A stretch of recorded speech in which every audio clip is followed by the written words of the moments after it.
One and all, is my voice clear? And the video?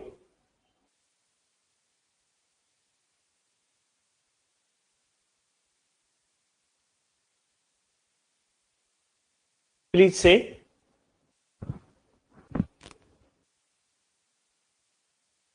So let us begin our today's session. So do you have any queries on the previous class to anyone?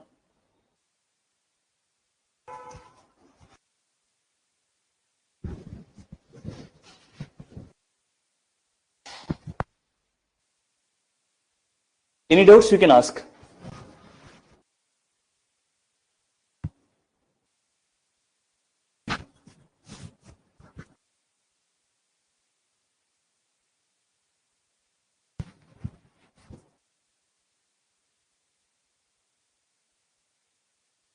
Then let us begin our today's session on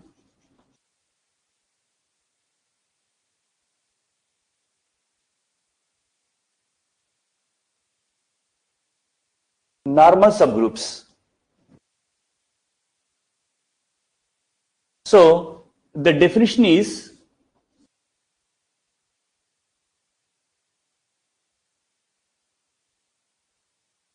we take a group G and H is subgroup of G.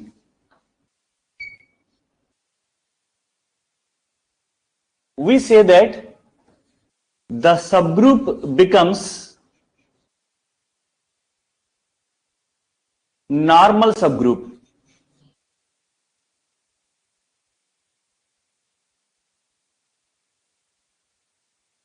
if it satisfies a property.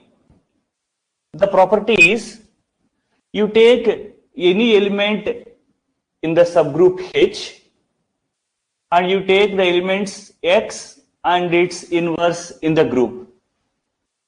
So if you multiply the product X, H, X inverse, the result must belong to H. So please check out the condition one more time. What it is? You take an element H belongs to H and you take the elements X and X inverse in the group. Now you consider the product of these three values X, H and X inverse. Then the result must belong to the subgroup H. If H satisfies this property, then we say that H is normal subgroup of G. And we write it symbolically as H is normal subgroup of G like this. Okay? You please take a note of it.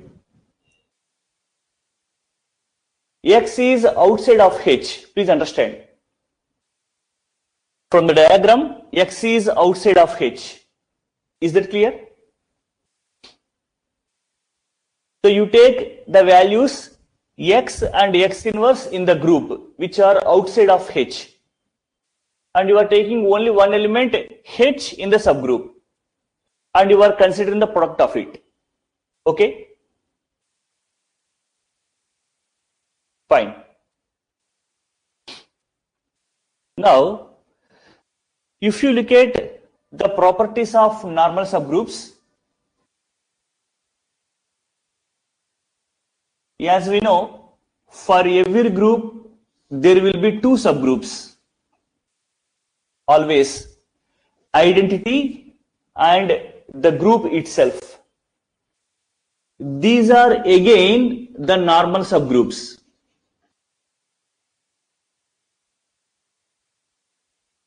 So for every group, the default subgroups are nothing but identity and the group itself. They again become the normal subgroups. So for every group, there are two normal subgroups, identity and G itself. They are called as trivial normal subgroups. So if you take any normal subgroup in between these two, bigger than the set identity and smaller than the total group, this normal subgroup, we call it as proper normal subgroup or non-trivial normal subgroup. Is it okay? The definition? Right. And one definition we take that simple group. A group which has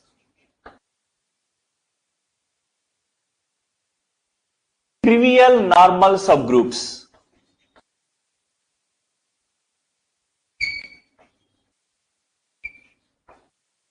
Is called simple group.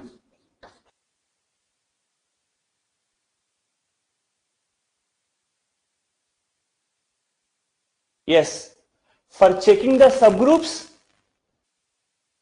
we take X outside of G. Please understand, if you take X inside of H, then automatically what happens? Since H is a group, by default X inverse will belong to H. There is no need to check that separately. So you are checking the criteria. If you take an element outside of H, will X inverse belongs to H or not? You are checking actually. Okay? Clear the idea now? Right. And what is meant by simple group? A group which has trivial normal subgroups only, that we call it as a simple group. So from this very perspective, as per the previous class discussion concerned, can you say what will be the order of a simple group?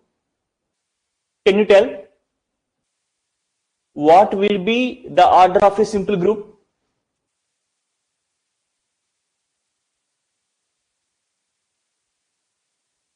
Suppose you have taken a finite group. You mentioned that it is a simple group. So what can we say about the group order? After discussing with Lagrange's theorem, we have solved some problems based on Lagrange's theorem. So from that, can you tell?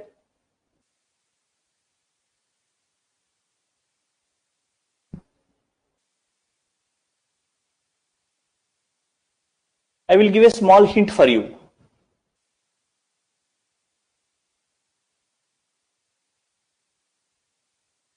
This problem we have taken in the previous class.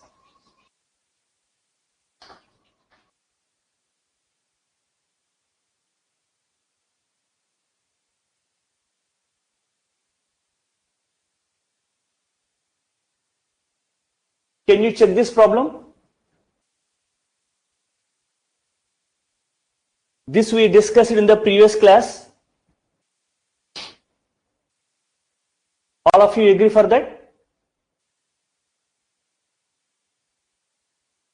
A group of prime order has no proper subgroups. So from this point, what you can say, please understand, first we take a non-empty set. Non-empty set satisfying some conditions will become a subgroup.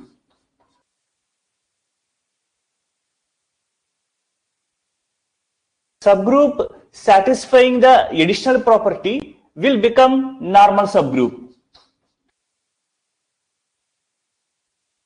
This is the actual hierarchy if you think about the structure of the subgroups or normal subgroups.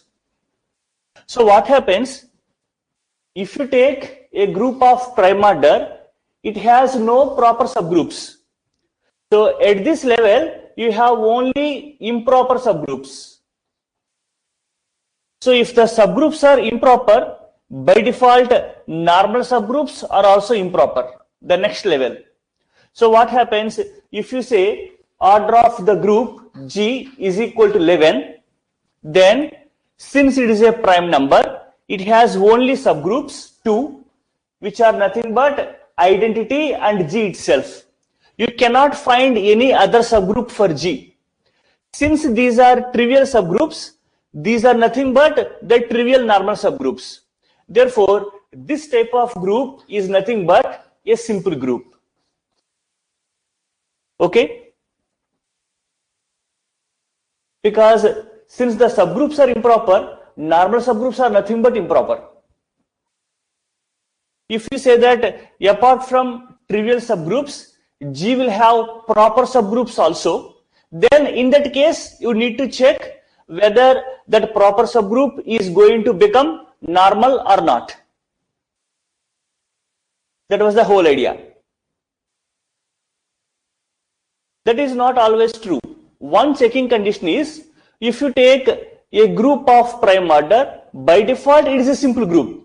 There are other groups also having different order. But one justification that we can immediately say that if you take a group of prime order, it is nothing but a simple group. So always there will be subgroups which are not normal subgroups, because if you take the case of matrices, there you will find subgroups which are not normal subgroups. Please understand that from the very property, normality is nothing but satisfying the commutative property. Please understand. Normality is nothing but satisfying the commutative property. Since matrices will not satisfy the commutative property, so in matrices, we will find subgroups which are not normal subgroups. Okay? Is that clear? Any questions?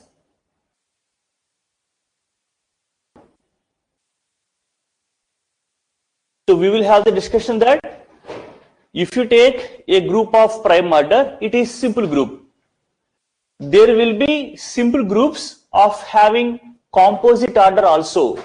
That is also correct. While doing the next level chapters, we will discuss.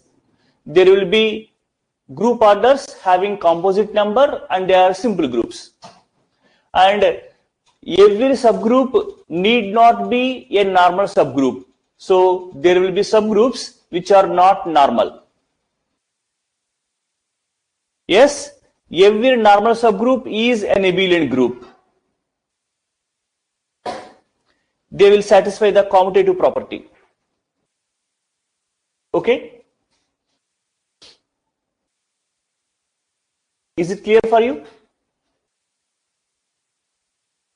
In fact, from this discussion, we can deduce one small result that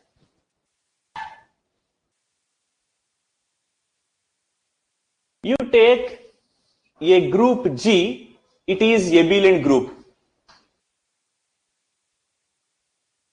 In that case, if you take any subgroup, it will become normal. So every subgroup of an abelian group is normal. You take a note of that we discuss now. After noting, please tell.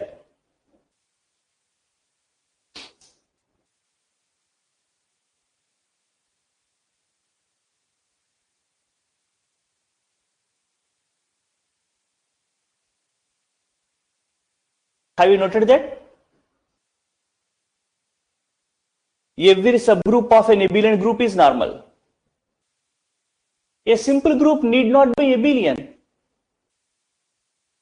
A simple group need not be abelian because suppose you just take singleton set identity. It is a group. Is it abelian? If there are two elements, you can check for abelian. If there is only one element, you cannot say about that, right? So by default, abelian property is satisfied there.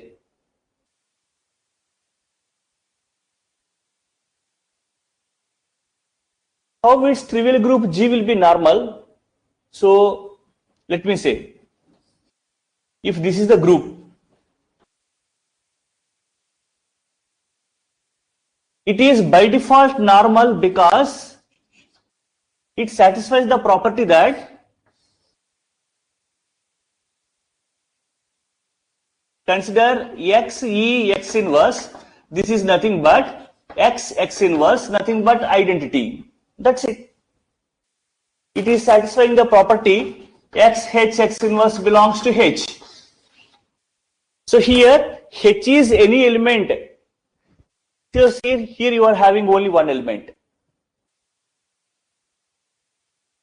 It satisfies the normality property. Please understand.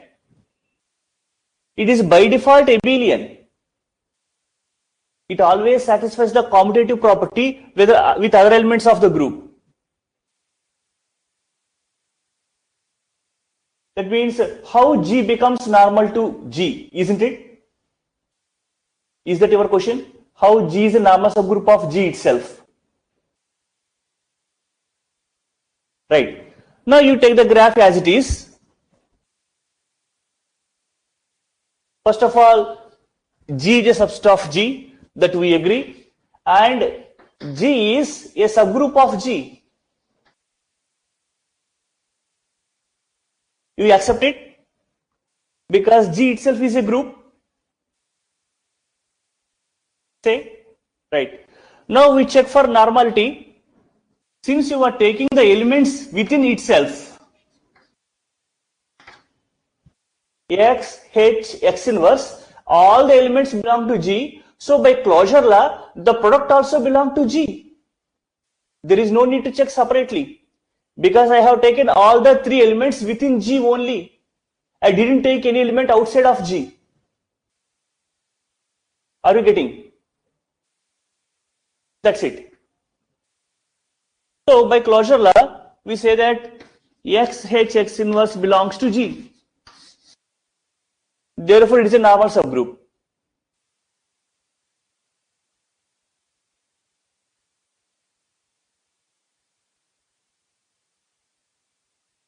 Right. So you are saying that normal subgroup means it is abelian means. So you are saying that if G is a normal subgroup, so G may be abelian, G may not be abelian. That cases will exist. That is actually you are saying, right? Now I got your point. Right. I got your point. So here we need to understand that normal subgroup satisfies the commutative property with the other subsets of the group. I want to finish the sentence. Normal subgroup satisfies commutative property with other subsets and other subgroups of the group. That is the specialty of it. The special property it has is, if you take that H is a normal subgroup and say N is any subset of G, so immediately we can say that NH is equal to Hn. This type of abelian property I want to discuss. It commutes with every subset of G. This is the special property of the normal subgroup. That you take a note of it and we will have it. So if G is not abelian, how G will be? Please understand, normal, you cannot straight away say that normal means by default abelian. Don't mistake me. So my intention is, it satisfies the commutative property with other elements. For the subgroup I am saying, not for the group. Please understand. For the subgroup I am saying, not for the group. Because our discussion is confined to subgroups only.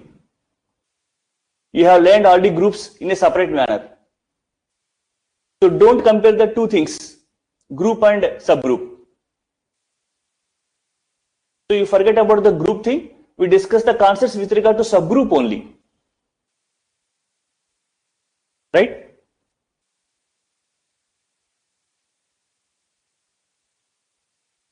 So where are we? Yeah.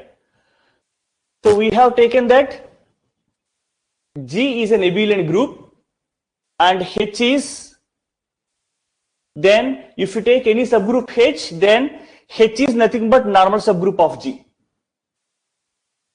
That is the thing we need to understand here.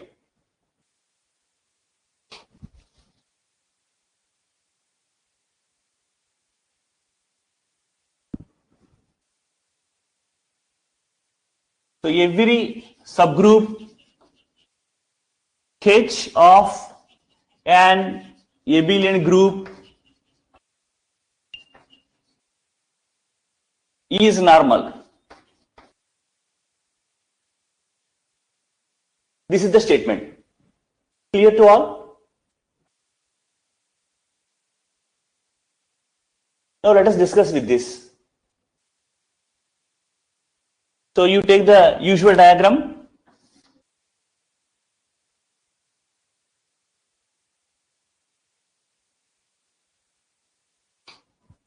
I have taken H belongs to H and X inverse belongs to G. Now I have to prove that X inverse belongs to H. This is my intention. Now you consider the value X inverse. So this can be written as X inverse H. Why? Because for these two elements, I have applied the commutative property because G is abelian. Because basically all the elements belong to the group. Since it is abelian group, the elements will commute. So I can say Hx inverse is nothing but X inverse H. So applying associative law here, you can write like this.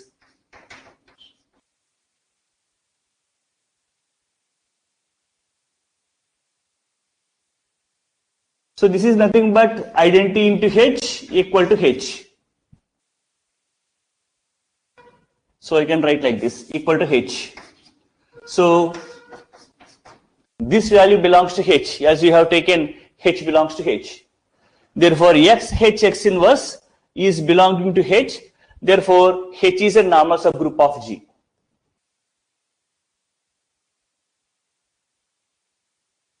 Okay?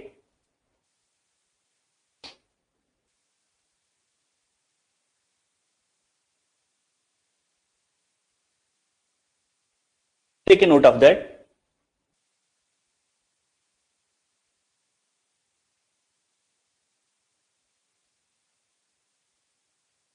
After noting, please tell.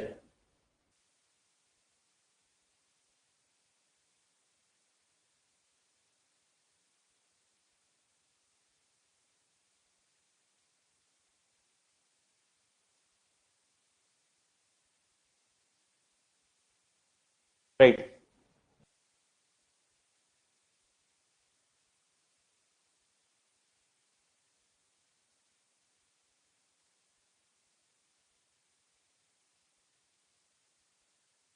So there are certain results based on the normal subgroup. From the very definition of normal subgroup, we need to understand that H normal subgroup of G means X inverse equal to H. This is the fundamental thing we need to understand. If H is normal subgroup of G, then X inverse equal to H for every element X belongs to G. This is one result. Another result is H normal subgroup of G if and only if every left coset equal to right coset.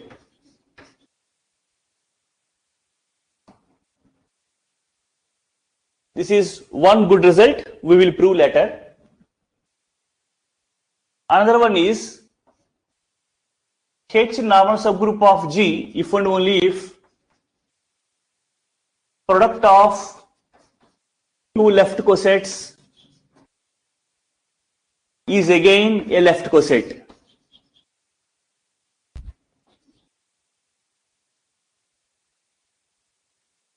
This is also true for right cosets.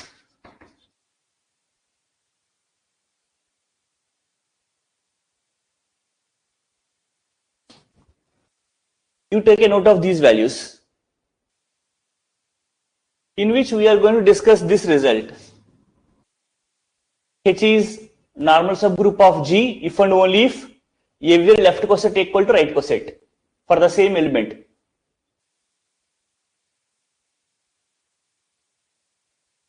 After noting, please tell.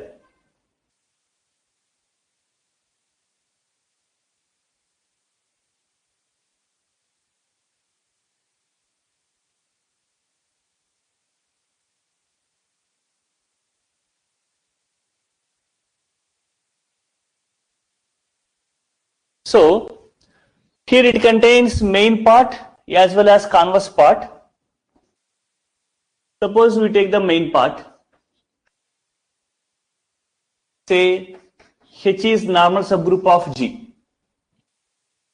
So what we have to show? Every left coset equal to right coset. From the very definition, we know that normal subgroup means XH X inverse equal to H.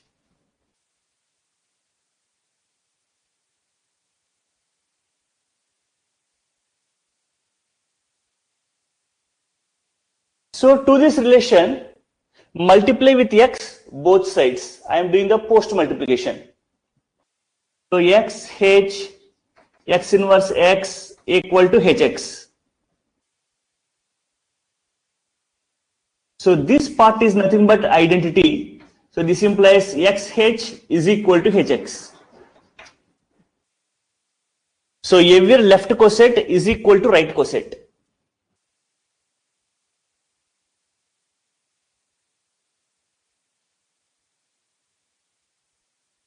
Is it clear?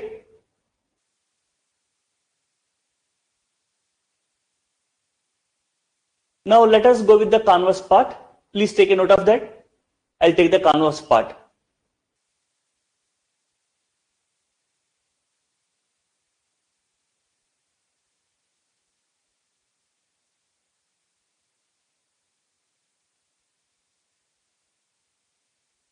Fine.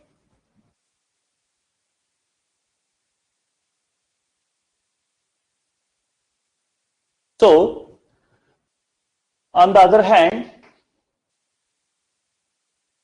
you take that every left coset is equal to right coset.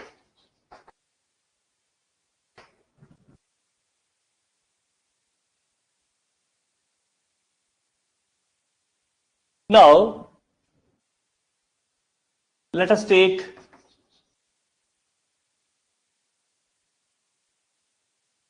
X belongs to G, and we have XH is equal to HY.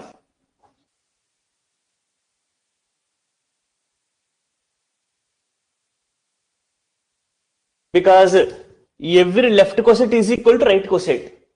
We don't know whether XH equal to same right coset or another right coset, we don't know. So as per the assumption considered, we are taking that left coset equal to right coset. Okay. Now, can I say that X belongs to XH?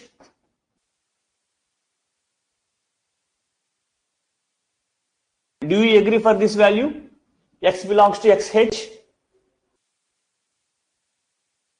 That means whenever you are writing a coset, here the coset is generated by the element X. So by default, X should be there in that coset. If you have a doubt, you have constructed so many cosets in the previous class. Suppose you have taken the coset 1 plus 15H. This coset always contains the element 1. So if you take the coset 3 plus 15H, it always contains the element 3. Could you check on that? All of you? So we know that X belongs to XH and this is equal to HY. So X belongs to HY.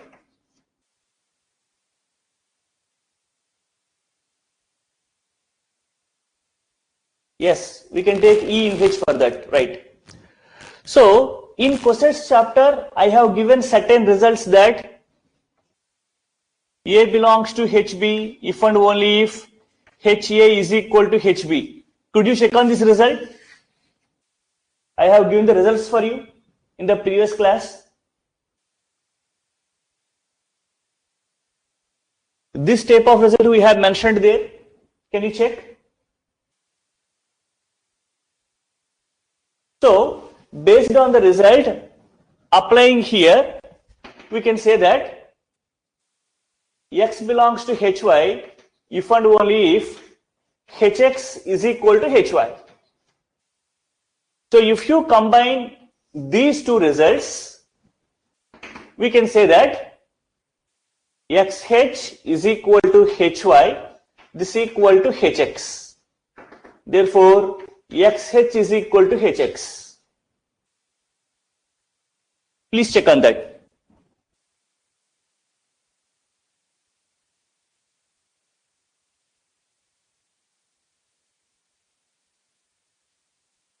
So, from this relation, if you multiply both sides with x inverse, you will have xh x inverse is equal to hx x inverse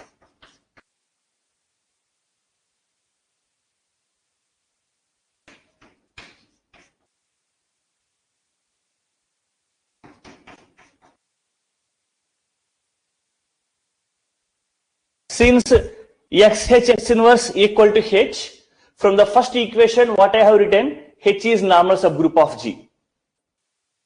This is about the converse part. So what is the overall ideology in converse part? I have taken that the left coset is equal to some right coset. Using the result in cosets, I concluded that xh is equal to hx. So left coset, right coset are same for the same element. So multiplying both sides with x inverse, I got the if and only if condition. From this, I say that immediately h is normal subgroup of G. Okay? This is the proof of the result. You please take a note, then we discuss the other interesting result, which is also given in the previous year papers. If any questions, you can ask.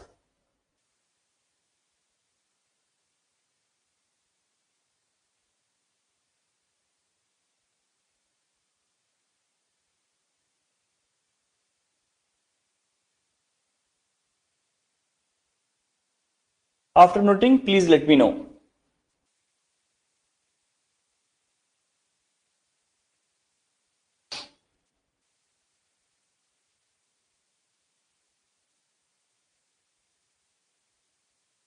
Please understand, if you observe the concept of coset,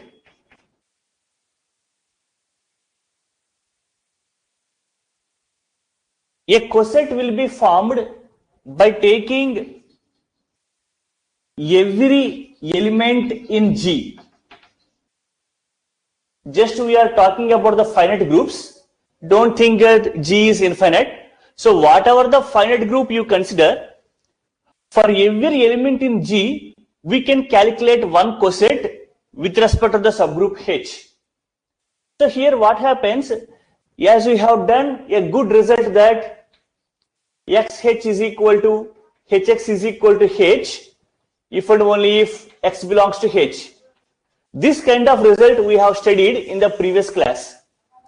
So it means that while forming the cosets, the element which we have taken in G is also a member of H.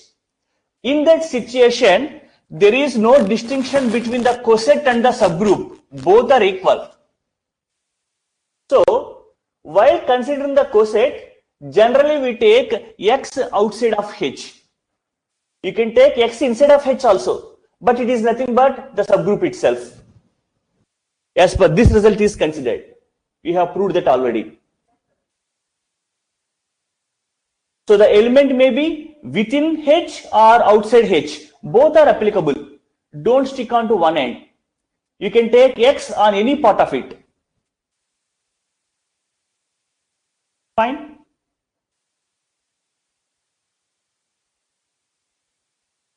Any other questions?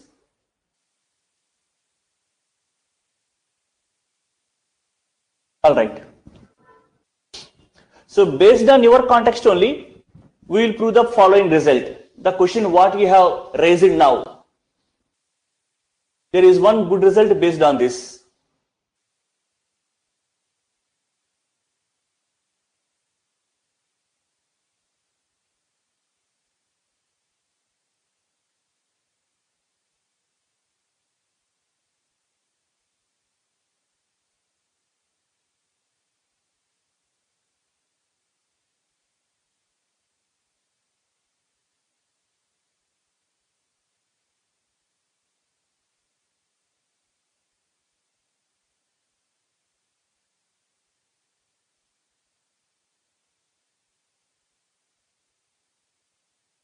You please take a note of it. It is also given in the previous year papers. So you take a group G and H is a subgroup with index 2 in G. So we have to show that H is normal subgroup of G. That is the statement. So please take a note of this statement.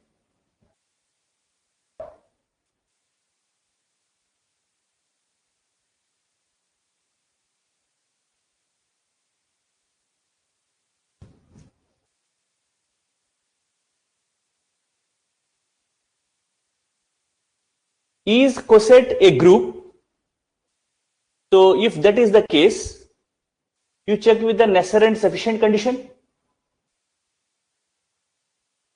So as you are mentioned that X, H both are becoming equal, in that case, it is a group. Why not? The very best example is if you want to conclude the result, let me say.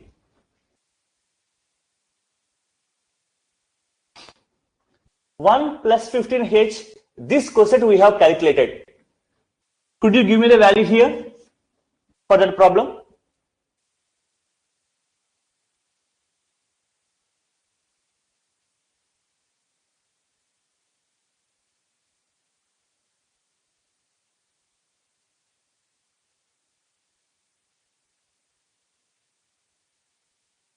This is the coset, am I correct?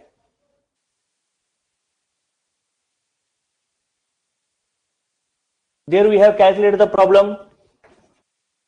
Z15 plus 15, say. Right. Now see, if you want to check that whether it is a group or not, first of all, let us check for the closure law. Now you take these two elements, you simply add them up. 11. Is this value belong to the coset? Therefore, it is not a subgroup at all because the closure law is failed. So, coset may be a subgroup or may not be a subgroup. You cannot decide. If you want a counter example, this is the counter example. Clear now?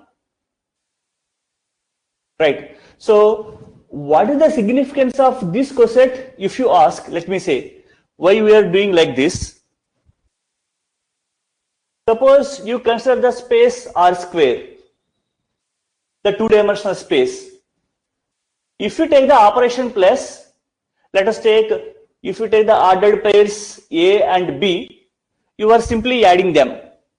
You are simply multiplying them. Let us take whatever the case. So here, origin acts as identity.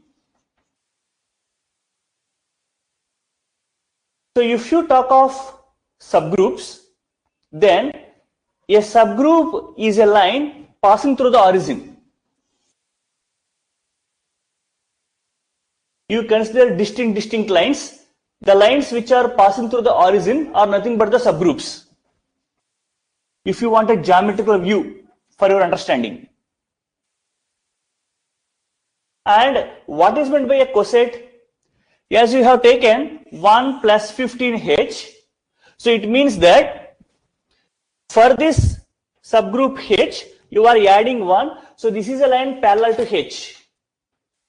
So you are considering the parallel lines by taking a fixed subgroup H. Okay? Clear now? So from that geometrical perspective, you can say that coset is not a group because it is not passing through the origin. So it is not containing the element identity origin. So it cannot be a subgroup. Right? The geometrical view that can imagine like that. If you call upon the 3D perspective, suppose you have taken R cube, the three-dimensional space you consider. So in the three-dimensional space, subgroup is nothing but a plane passing through the origin.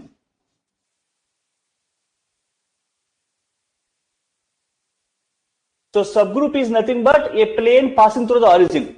So if you talk of cosets, a coset is another plane which is parallel to the fixed plane what you have taken. So you fix one plane, you are considering the set of blocks which are parallel to this plane. That is nothing but the coset. Okay? Right. So as per the discussion, please understand, if you take x belongs to h, hx is equal to h always. So h is a group because these two are becoming equal. You cannot find a different set other than h. H itself is by default a group you have taken. So that the coset is a group. There is no distinction between the coset and group if you take the element in the subgroup itself. It is nothing but the perspective you are writing the line overlappingly. Like this. Because the same coset is nothing but the group itself. Okay? Right. Any other questions or doubts? Fine. Now coming to the problem, the result what you have taken here.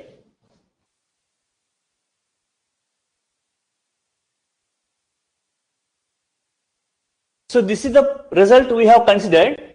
If G is a group and H is a subgroup of G with index 2, then we have to show that H is normal subgroup of G. Now first of all tell me what is meant by index.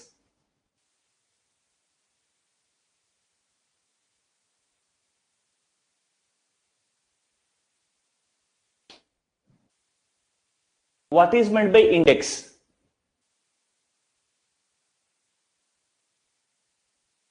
Can you recollect the definition from the previous class?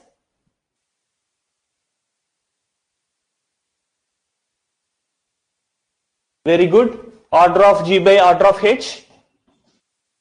That's a nice response. From this, what we can understand? Order of G by order of H.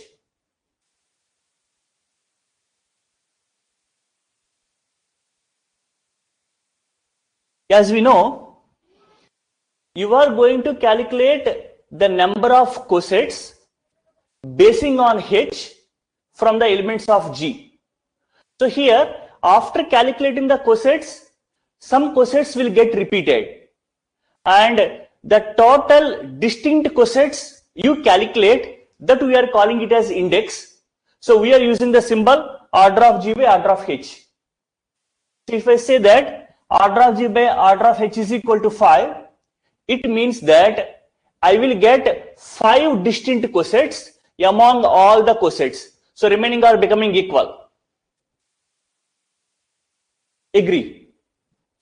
So from this problem, since index 2 is given that, so you will get exactly 2 distinct cosets for the subgroup H from the group G.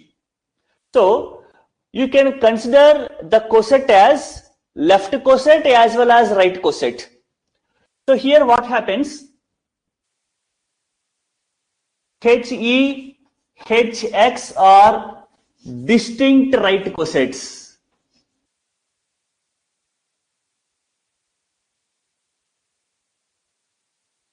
If we have written left cosets, EH, XH are distinct left cosets. Apart from this, you will not get any other coset because index is 2 only. Whatever the coset you consider, that is becoming equal to either this or this. That's all. So if you calculate any left coset, that is becoming equal to this one or this one. That's it. So if you take an element X belongs to G, then these are the only right coset and these are the only left cosets. From the data, index 2 is given. Are you clear?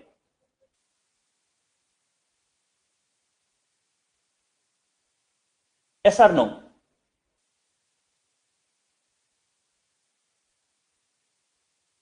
Any other questions from anybody? for this point?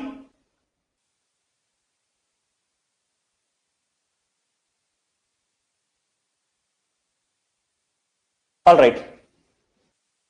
Now, as one of our friends asked earlier that, can we take always x beyond the set H? There is no need at all. So here, while calculating the coset, I have taken x belongs to G. So here you will get two cases.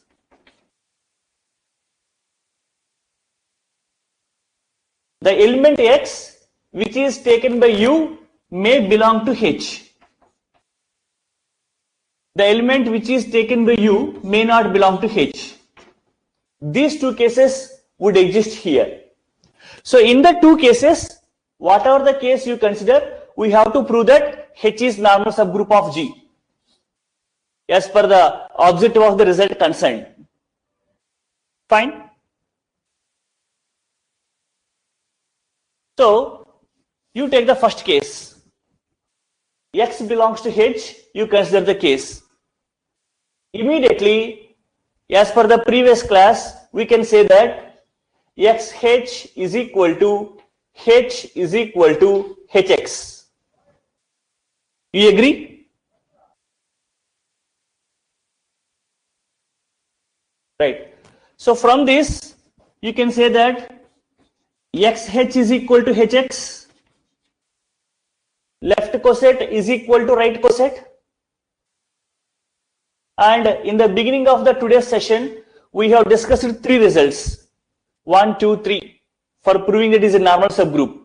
All these are nothing but if and only if conditions.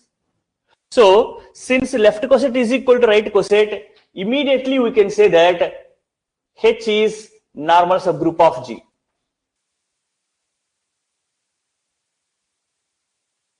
Clear?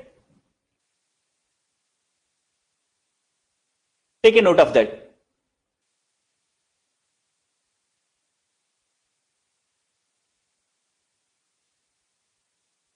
Now you take the second case, X is outside of H. Now what happens? As we know, these are the only distinct right cosets. These are the only distinct left cosets. And as per our observation on cosets considered, if you consider the union of distinct cosets, it is giving the whole group G. Agree? You have written the group also. Did you verify or not? So from this you can say that you can write G is equal to HE union Hx if you write the right cosets, and you can write G also as EH union XH. So G can be written as union of left cosets, G can be written as union of right cosets. You can consider any type of coset, that is up to your possibility. So for the value G, you got two representations, representation 1, representation 2. Therefore, these two must be equal.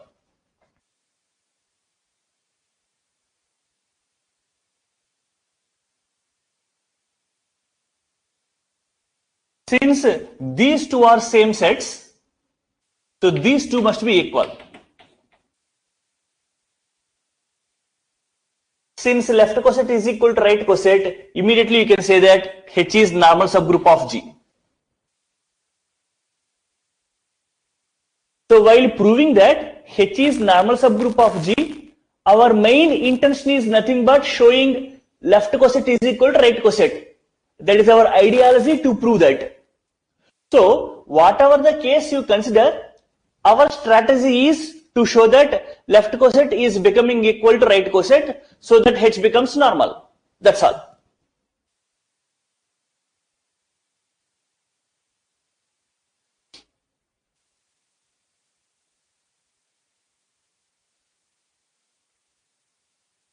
Is it fine?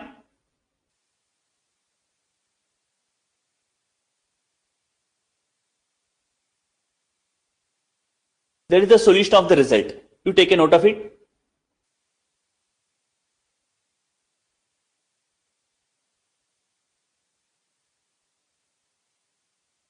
how to imagine normal subgroup like coset.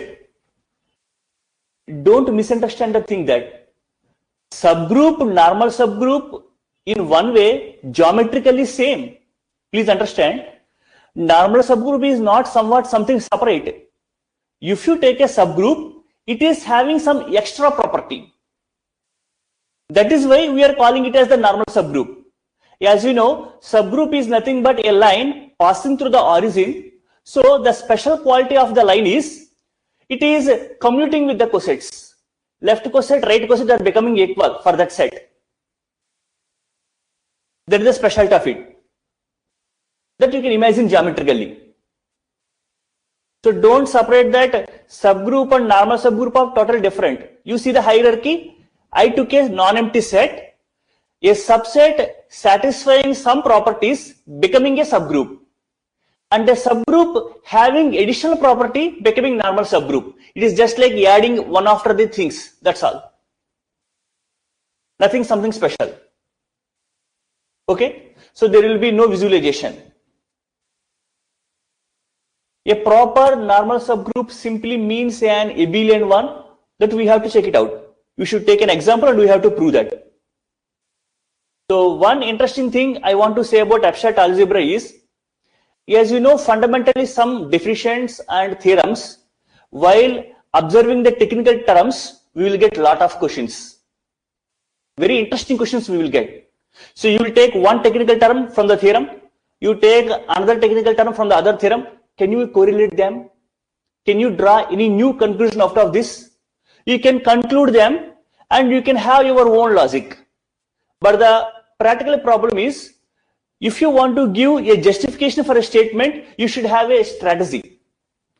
That strategy must be approved by everyone. If at least one counter example is there to show that your strategy is wrong, the whole effort will be a waste. Please understand that. Please understand that. That is the problem with abstract algebra. Now, immediately I can ask one thing that, now see, as we have discussed normal subgroups, I have given a group order to you. Immediately you should ask one question: how many subgroups I will get for a group? How many normal subgroups I will get for a group? Immediately on seeing order of the group, can I say that how many normal subgroups will be there and subgroups will be there? And can I say that it is a simple group or not? How can I verify that? Suppose if I say that this is a subgroup, then immediately without judging them, how can I say that how many elements will be there in that subgroup, etc., etc. This type of questions will come into our mind immediately. We will get a lot of questions. I accept and appreciate your enthusiasm. The thing is, once you go to the high level chapters, then we will go on to solve all these of questions. Because at that level only, we will understand the total nature of abstract algebra. Okay? In exam, how will mention known results? It is just like simply write the statement of it. That's all, nothing enough. There is no need to write the proof. There is one good part in abstract algebra is, if you recollect the result, it is okay. Otherwise, simply you mention by known result, this is correct. You simply write, that's it. The examiner will evaluate you whether it is right or wrong, because he knows whether such results exist or not. That is the best part of abstract algebra. So you are asking about the sins. If I didn't write the exact sins, what happens? Or if I fail to represent the total sins condition, what happens? If that is our question, you simply mention that by known result, left coset is equal to right coset, hence it is a normal subgroup. That's all. That is enough. There is no need to write the entire content of the statement. There is no need of it.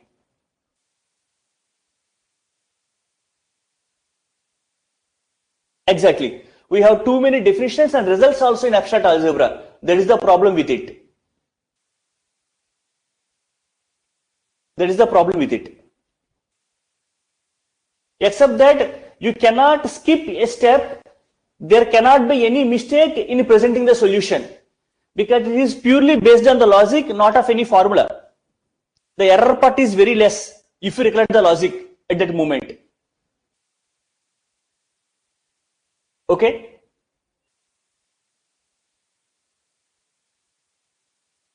So you come up with your questions. I will like most of them. You come up with your questions.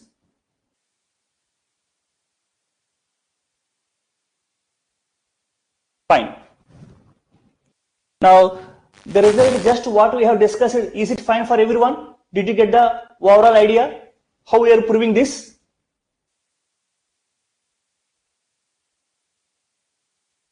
So, I will say one thing. As we have taken the syllabus part in the orientation class, the total abstract algebra is mainly bifurcated into two parts: groups and rings. Actually, fundamentally, these are totally different in nature. So, in groups, you will take only a set and you will take only one binary operation. Based on this, you are verifying all the properties on this set. And you are classifying groups, subgroups, normal subgroups, etc., etc., etc. If you take the case of rings, you take a set R. Here you will take two binary operations. Whatever the properties you are checking, closure, associative, identity, inverse, you are checking for two binary operations, not for single. Let me say, if you take the integer set is satisfying all the four properties: closure, associative, identity, inverse with respect to plus. So z comma plus is a group. Now you are taking the second operation dot and you are checking with respect to dot how many operations are satisfied by z. So based on that, you are classifying whether it is a ring or not. So you are checking the properties or laws with respect to two binary operations and a single set. And there you will get subrings, etc., etc. So here you will get normal subgroups. There we use the technical word ideal, etc. will come. So the innermost nature is very simple and very similar. There will be no interconnectivity. But if you understand group theory correctly, then ring theory is nothing but a cakewalk for you. Only you will know the technical terms. That's all. Everything is very easy because the same type of logic you are going to apply here. Nothing different. The verbatim is different. The technical words or glossary of terms what you are using here is different. That's all. The inner logic is same. So initially, groups takes much time because it involves so many concepts. Once you finish the groups, rings is very small because the same concept you are rechecking here with another operation. That's all. Okay? Does it sound good for you? And one interesting thing, if you ask, the length of the solution in groups is small. But in rings, since you are doing with two binary operation, length of the solution is somewhat bigger. That's it. Fine. Thank you for your good listening.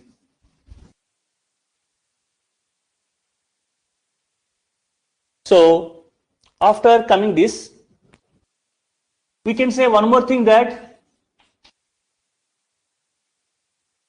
intersection of two normal subgroups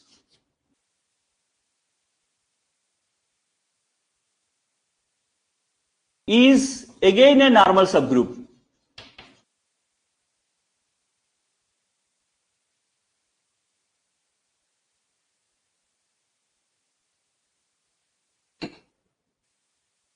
Intersection of two normal subgroups is again a normal subgroup. It is very easy proof. Can you try? If you understand how to prove intersection of subgroups is a subgroup, the same kind of logic we apply here. I will show you. First of all, let us take H comma K are two normal subgroups of G. So basically these are subgroups.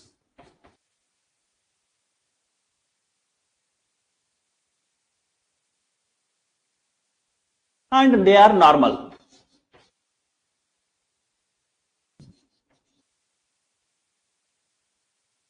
So our claim is to show that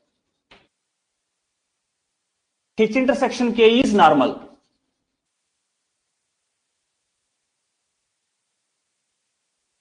So what is the pattern? Non-empty, subgroup, normal subgroup. This is the hierarchy to follow. Agree? Yes or no? Right. So fundamentally, you can say that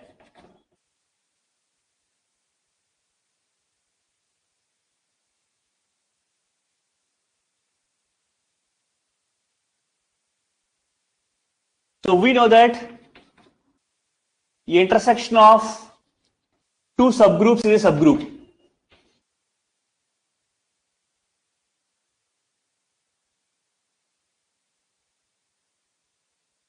So first part is clear, second part is clear. We have to go for third part. So let us go for it.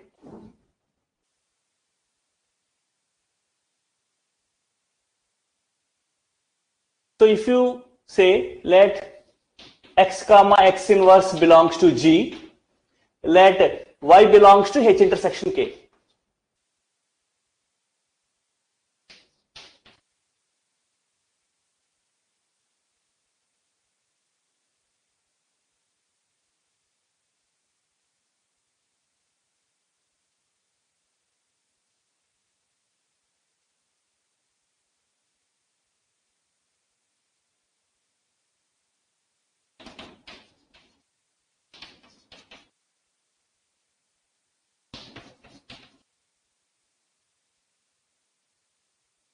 It is very simple proof. Please check that.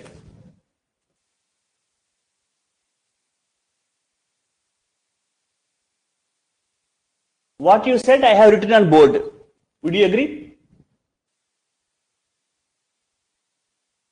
That's it.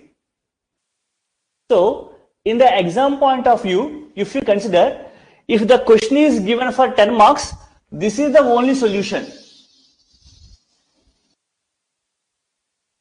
If the question is given for 10 marks, this is the only solution. 1, 2, 3, 4, 5. 5 lines is the solution. If the question is given for 15 marks, so in order to get the thing, as you have mentioned, intersection of two subgroups is a subgroup, that you are going to prove it again. This part you have already done. Can you recollect the proof right now? It is also a 5 lines proof here. There we will prove that AB inverse belongs to H intersection K. The necessary and sufficient condition we will consider there. Could you recollect that condition? While proving that intersection of two subgroups is a subgroup, we make use of this condition. Accepted? So, if the question is given for 15 marks, then this is 5 lines proof, this is 5 lines proof, total 10 lines we will write. That's it. He will be given 15 marks.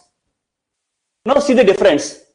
So, with regard to the weightage of the question, we can manipulate the solution, how much you can write. If the weightage is less, you just write 5 lines, you will be given full marks. If the weightage is more, you have to add up some more result here, which adds some other lines. That's all.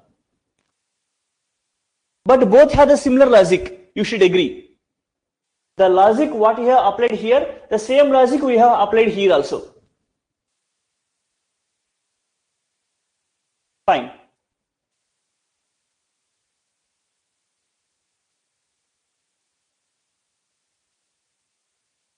Now let us take one more problem, which is also a previous year question asked in the papers.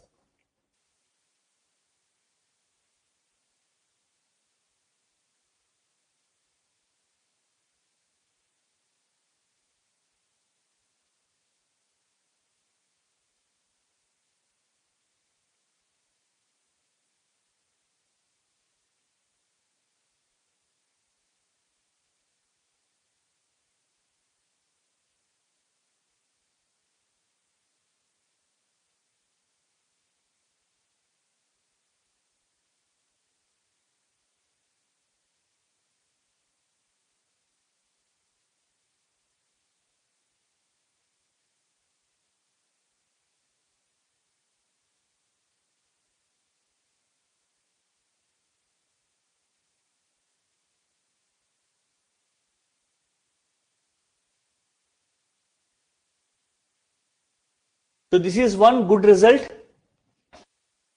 You please take a note of this. We will discuss with the approach. If you get the logic, writing the solution of this result is very easy. Otherwise, you will get more confused after looking at the solution. However, I will draw the respective pictures for you also to get good understanding over that.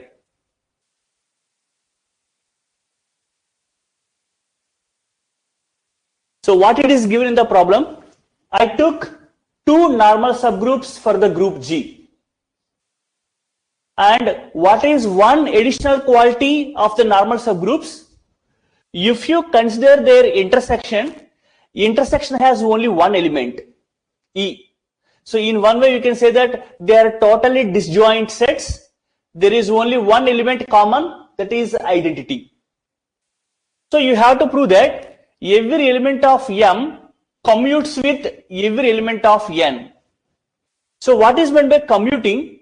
Commuting is nothing but satisfying the commutative property.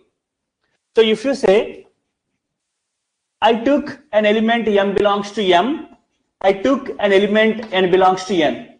So our intention is to show that Mn is equal to Nm. This is the target of the problem. That is our main wish, to show that every element of M commutes with every element of N. Okay? Is that clear? Now, the ideology is very simple. Since it is given that M intersection N is equal to E, see, so if you observe that this what we have to show. Now, if you bring these elements this way, they will become minus. Inverse part you will get. So I want to show that N, M, N inverse, M inverse belong to M intersection N. This is my claim.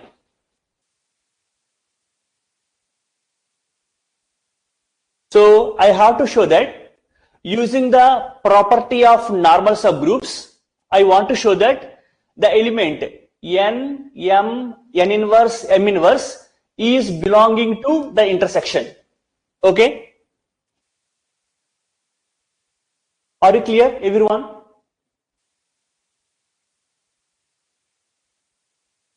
Fine.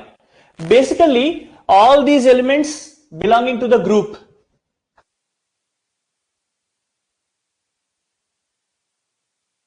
Basically, all these elements belong to the group. Now, I will say like this.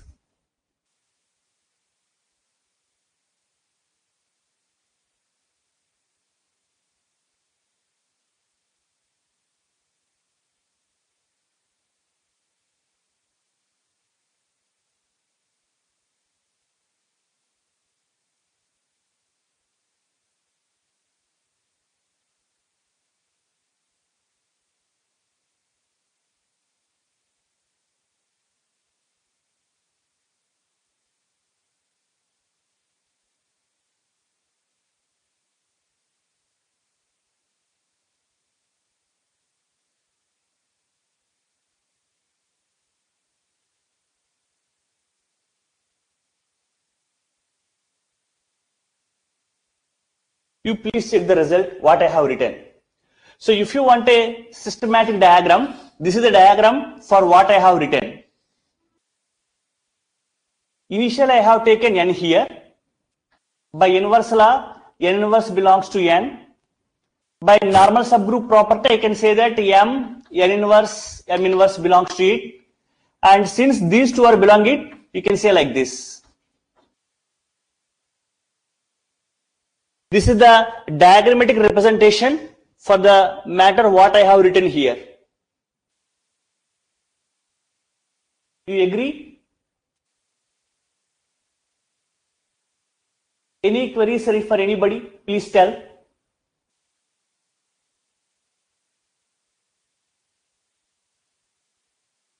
Anybody has any queries? Please tell.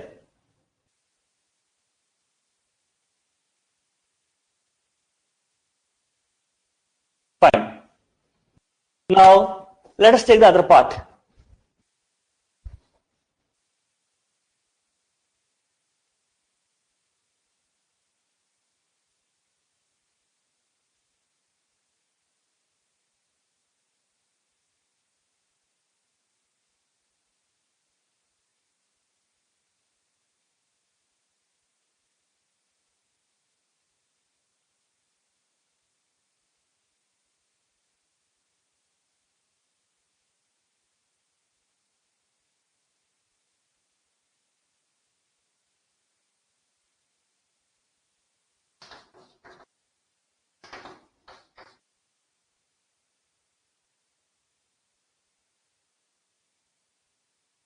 Agree?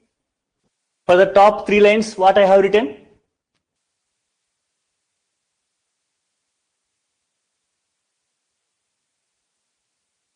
Therefore, this is the element which belong to the both sets. So it belongs to the intersection. So you have n, m, n inverse, m inverse belong to the intersection. In the problem, it is given that intersection is nothing but a single element identity. So this element must be equal to identity. It has no other option because the set contains one and only one element. So n, m, n inverse, m inverse equal to E. So if you multiply both sides with m, you will get that E into m. If you multiply both sides with n,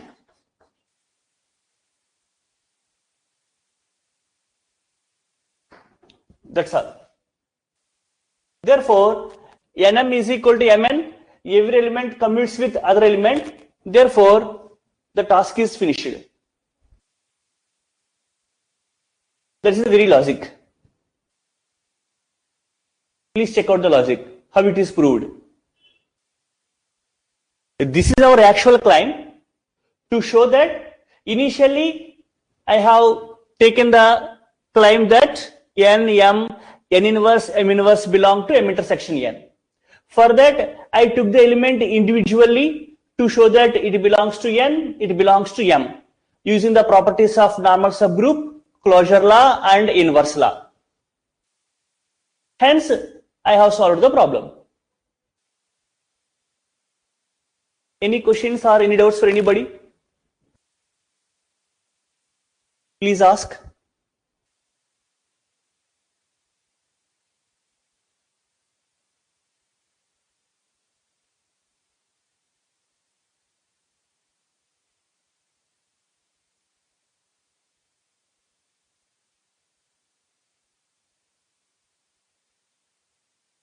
Please take a note of this. Then if you are clear, I want to give 1 or 2 definitions. Then let us conclude our today's session here. Then tomorrow we will meet. Because all these results will give you a boredom with regard to normal subgroups and abstract algebra. I hope.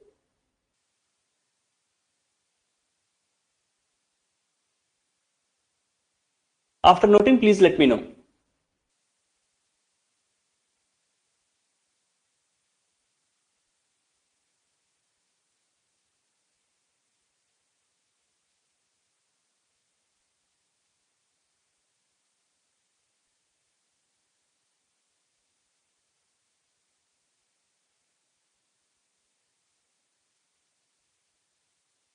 All of you clear?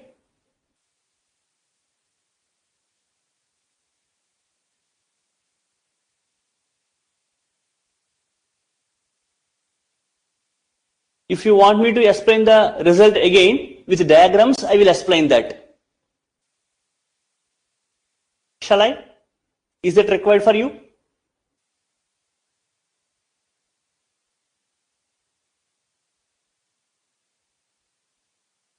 Please tell. The result what we have considered now, you want me to show diagrammatically the steps one after the other?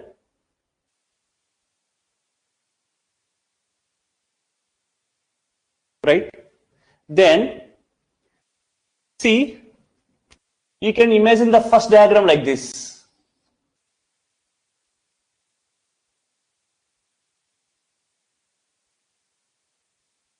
As I have taken the element n belongs to n, its inverse also belongs to n. This is the first step. Agree? Because there is the inverse property, right? The second step, if you observe, this is my diagram.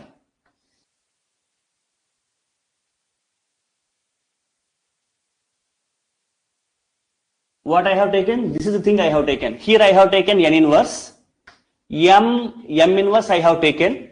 Since it is normal subgroup, n inverse, m inverse belong to n. Observe the second step. The property of the normal subgroup I have applied. Any questions?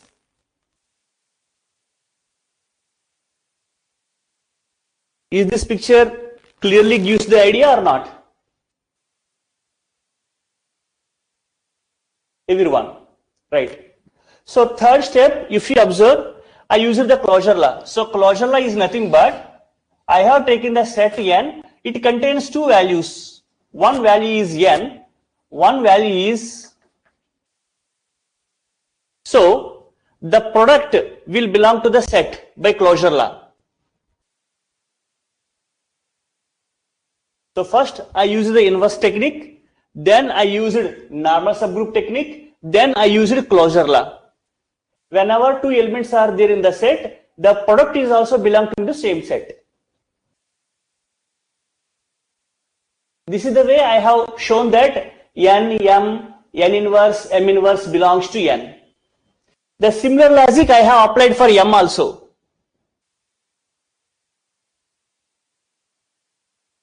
Is it clear now?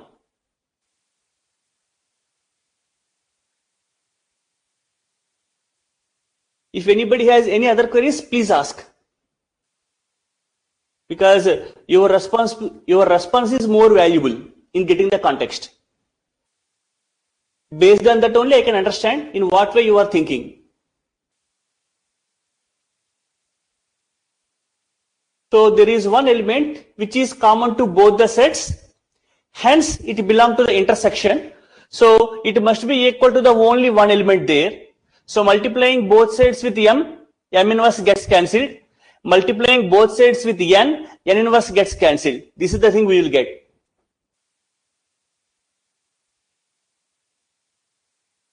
Is it clear now?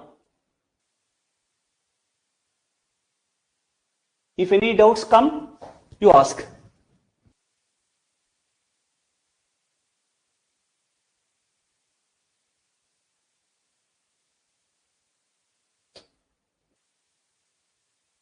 So can I erase the result here?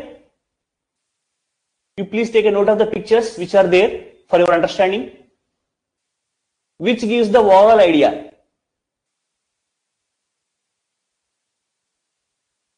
So without these pictures, if you read the content, you will get confusion. How these are written actually.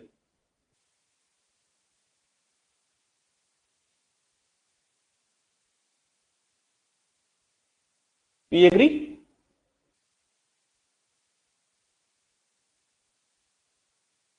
No. Please understand that intersection is equal to identity is already given in the problem. This is the hypothesis of the problem. Have you noted that?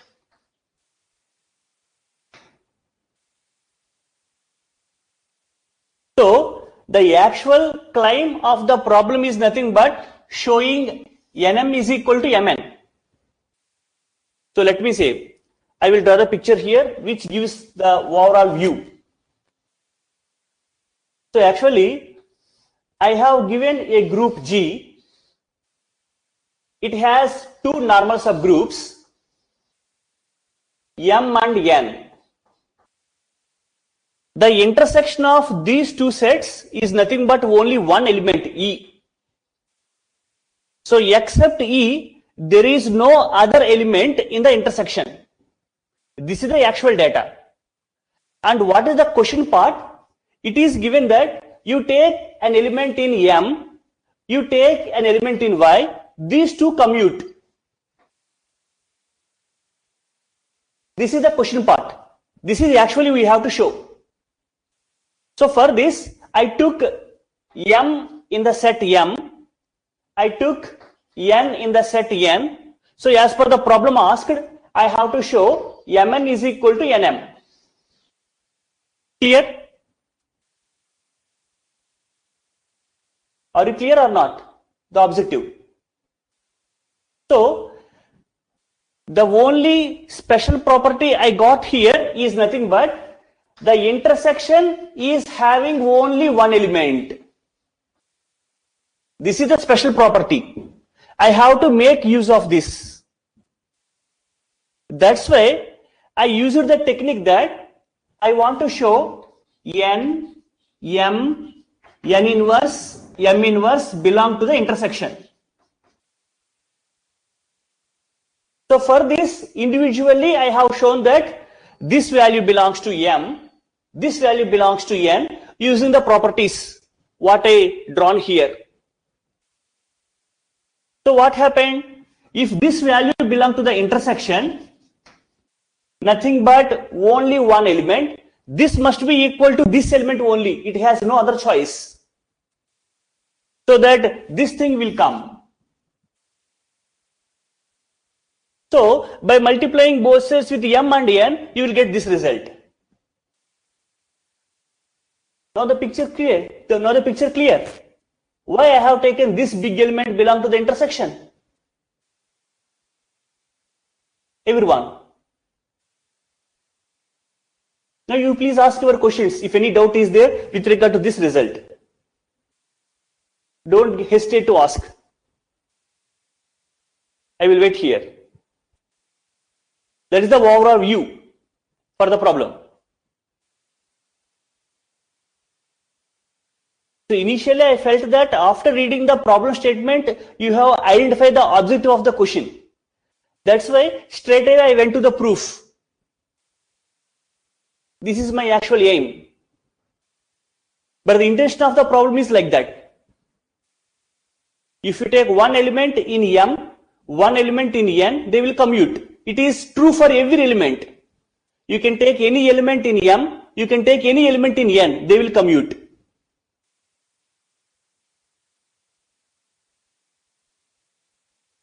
Now you can understand that as one of our friends asked that is normal subgroup abelian, so it is satisfying commutative property with other sets. You can understand? They are satisfying the commutative property with other sets. That's it. Any more questions you have on this question? Please let me know.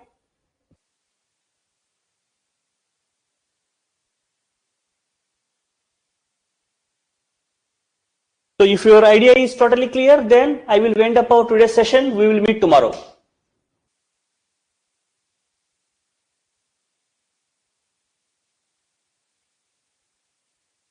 So I want to mention one more thing that with regard to your preparation as per the abstract algebra is concerned, I will take maximum the total coverage of the syllabus as well as previous year questions as per your listening is concerned.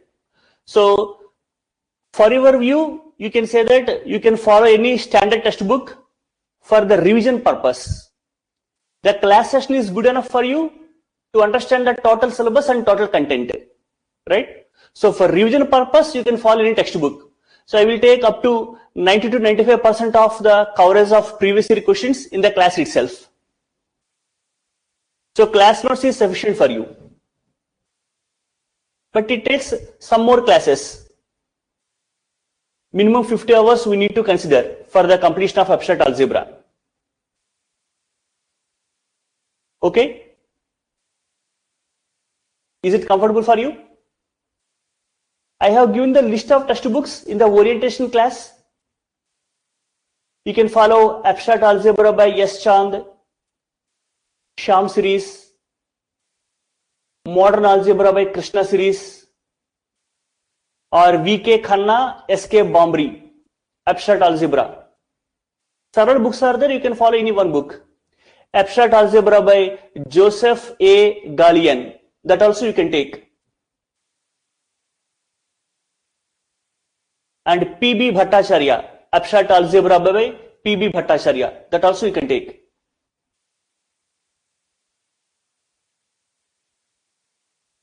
Right. Any other doubts, please?